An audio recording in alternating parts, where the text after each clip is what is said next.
ఖమ్మంలో సిపిఐ 100 వేడుకలు జరపడం అదృష్టమని ఎమ్మెల్యే కూననేని సాంబశివరావు అన్నారు. 100 ఏళ్ల పాటు పార్టీ మనుగడ సాగించడం చాలా గొప్ప విషయమని ఆయన తెలిపారు. ఎన్నో పోరాటాలు, ఎన్నో ఉద్యమాలు, ఎంతో మంది ప్రాణాలు అర్పించి పేదల కోసం కమ్యూనిస్టు పార్టీలు పోరాటం చేశాయని గుర్తు చేశారు సాంబశివరావు. అందరూ కూడా కమ్యూనిస్ట్ భావజాలం కలిగిన వాళ్ళే. ఈ భారతదేశంలో ప్రపంచాన్ని ఒక పక్కన పెడదాం. భారతదేశం తీసుకుంటే 8 గంటల పని హక్కు కమ్యూనిస్టుల వల్లనే వచ్చింది. అదేవిధంగా భూ సంస్కరణ చట్టం కమ్యూనిస్టుల వల్లనే వచ్చింది.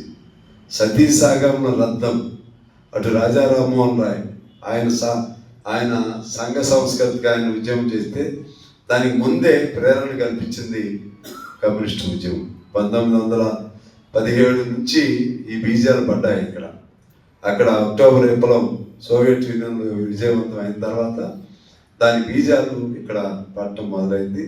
దానికి అనుగుణంగా దాన్ని చెప్పిన అన్ని అంశాలతో కూడిన ఉద్యమాలు మొదలైనాయి. స్త్రీకి సంబంధించినటువంటి సంస్కరణలు కానీ, విద్యార్థులు ఇటువంటి అన్నీ కూడా చిన్నపిల్లలకు సంబంధించినటువంటి అంశాలు. అసలు ఒకటేమిటి, ఎక్కడ అన్యాయం ఉంటే అక్కడ కమ్యూనిస్ట్ పార్టీ ఉంది. ఎక్కడ పీడనలు ఉంటే, ఎక్కడ నిర్బంధాలు ఉంటే దాని ఫలితం అనేక మంది ప్రాణాలు కోల్పోయారు. అనేక మంది జైలులో నిర్బంధించబడ్డారు. అనేక మంది ఉరికంబాలు ఎక్కించబడ్డారు. అనేక మంది అనేక చిత్రహింసలతో మరణించారు. అందులో ఆ కాలంలోనే, ఆ కాలక్రమంలోనే నీకు మన తెలంగాణ రైతాంగ సాయుధ పోరాటమైన, పున్నప్ర వాయిలా కేరళలో ఉద్యమమైన, తర్వాత తెబాగా అని కౌలు రైతుల ఉద్యమం బెంగాల్లో అయిన, ఇంకా అనేక ఉద్యమాలు. స్వాతంత్ర సమరంలో అనేక మంది ఉరికంబాలకు ఎక్కారు. చివరికి భగత్ సింగ్ సహచరులందరూ కూడా కమ్యూనిస్ట్ పార్టీలో చేరారు. విజయ్ కుమార్ సిన్హా, లేకపోతే అజయ్ ఘోష్, ఇటువంటి వాళ్ళందరూ కూడా. ఆ రోజుల్లో గదర్ విప్లవం అని ఉండేది. గదర్ విప్లవ్ గారు వాళ్ళు కమ్యూనిస్ట్ పార్టీలో చేరారు. ఖిలాఫత్ ఉద్యమం ఆ రోజుల్లో అనేక మంది బ్రిటిష్ వాళ్ళ నుంచి ఎదుర్కొనే క్రమంలో ఇతర దేశాలకు వెళ్ళారు ముస్లిం సోదరులు. వాళ్ళ ఖిలాఫత్ ఉద్యమం. ఈ క్రమంలో కాన్పూర్ కుట్ర కేసులు, మేరట్ కుట్ర కేసులు, పెషావర్ కుట్ర కేసులు అనేక పెట్టారు కమ్యూనిస్టులు. మొగ్గలోనే తుంచేయడానికి ప్రయత్నం చేశారు. అయినా నెలదొక్కుని కమ్యూనిస్ట్ పార్టీ తాము చచ్చిపోతూ, తాము చనిపోతూ, తాము కొవ్వొత్తులాగా కరిగిపోతూ సమాజాన్ని బతికించింది కమ్యూనిస్ట్ పార్టీ. దురదృష్టం ఏంటంటే కమ్యూనిస్ట్ పార్టీ అనేక విభాగాలు అయిపోయింది, చీలికలు అయిపోయాయి. ఈరోజు మళ్ళా ప్రజలు కోరుకుంటా ఉన్నారు. కమ్యూనిస్టులు అందరూ ఒకటి అవ్వాలని ప్రజలు కోరుకుంటున్నారు. అన్ని ఎర్రజెండాలు ఒకటి అవ్వాలని కోరుకుంటున్నారు. ఎర్రజెండాలు ఒకటై ప్రజలకు మరొక మార్గాన్ని, విముక్తి మార్గాన్ని చూపెట్టాలని కోరుకుంటున్నారు. దోపిడీ ఆనాడు ఒక రూపంలో ఉంటే ఈనాడు మరొక రూపంలో ఉంది. దానికి తగ్గట్లుగానే ఉద్యమాలు ఏర్పాటు చేసుకుంటూ కమ్యూనిస్టులు అందరూ కలిసి ముందుకెళ్లాల్సిన అవసరం ఉంది.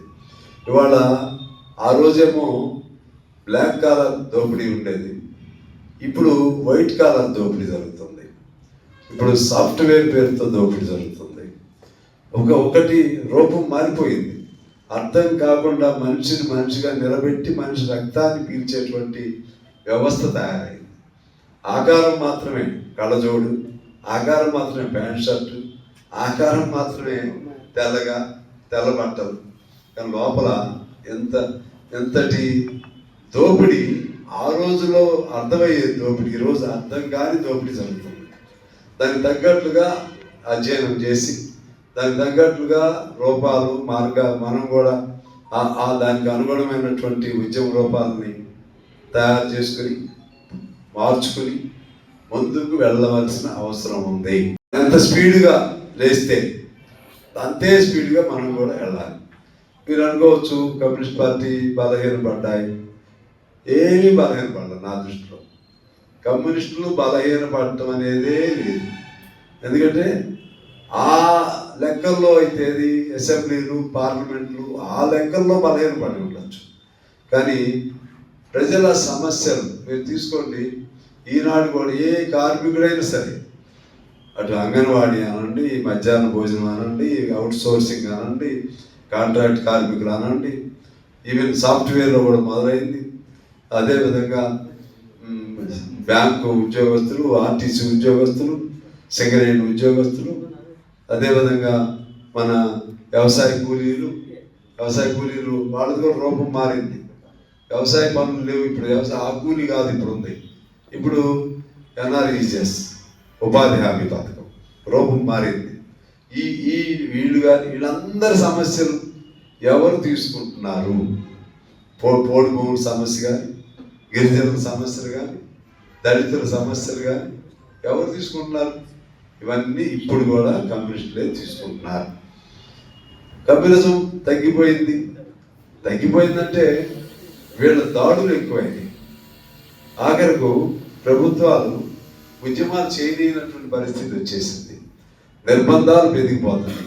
అది ఆ ప్రభుత్వం లేదు, ఈ ప్రభుత్వం లేదు, అన్ని ప్రభుత్వాలు అలాగే అయిపోయినాయి. అన్ని మరీ తెలంగాణ ఏర్పాటైన తర్వాత ప్రజలకి స్వేచ్ఛ లేని పరిస్థితి వచ్చింది. తెలంగాణ అంటే ఒక పంజరంలాగా, స్వేచ్ఛ లేని పంజరంలాగా తెలంగాణ అయిపోయింది. ఇప్పుడు ఆర్టీసీ తీసుకోండి, సమ్మె హక్కు లేదు. ఆ ప్రభుత్వం చేసింది, వీళ్ళు అంతే చేస్తున్నారు ఆర్టీసీకి సంబంధించింది. అలాగే ఇంకా నేను చెప్పిన నెల తరబడి జీతాలు అప్పుడు లేవు, ఇప్పుడు లేవు. చాలా చిన్న ఉద్యోగం. ఇవన్నీ ఉద్యమాలు. వీళ్ళపైన అడుగుతుంది ఎవరు? కమ్యూనిస్టులు. వీళ్ళపైన పోరాటం చేస్తుంది ఎవరు? కమ్యూనిస్టులు. మన దగ్గరే కాదు, కొన్ని కోట్ల మంది వాళ్ళ కార్మిక సంఘాల్లో, కమ్యూనిస్ట్ కార్మిక సంఘాల్లో ఉన్నారు. ఇతర దేశాల్లో, అనేక దేశాల్లో, అటు లావోస్, కంబోడియా,